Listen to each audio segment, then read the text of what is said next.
நீங்க இவ்வளவு குற்றச்சாட்டை சொல்றீங்க. முதலமைச்சர் என்ன சொல்றாரு? சட்டம் ஒழுங்கு பிரச்சனையில நாங்க சமரசமே செஞ்சு கொள்ள மாட்டோம், கடுமையான நடவடிக்கை எடுக்கப்படும். இன்னொன்னு முதலமைச்சர் சொல்றாரு, குற்றங்களோட எண்ணிக்கை திமுக ஆட்சியில் 23க்கு பிறகு 2023க்கு பிறகு குற்றங்களோட எண்ணிக்கை குறைஞ்சிருக்கு.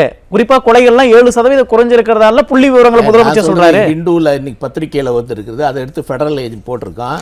அதுல என்னன்னா இதை பாருங்க, 109% ரைஸ் இன் செக்ஷுவல் ஹராஸ்மெண்ட் கேசஸ். 109% அதுல போட்டிருக்கான். ரேப் கேஸ், கற்பழிப்பு கேஸ் 16% அதிகரித்திருக்கிறது. நீங்க போக்சோ கேஸ் 52% அதிகரித்திருக்கிறது. நீ பத்திரிகை இது யாருன்னா ஹிந்து, அவன் தனியா விசாரிச்சு எழுதல. This is the Tamil Nadu Home Department policy note for 25-26 presented by Chief Minister M.K. Stalin in the Assembly on Monday 28th April.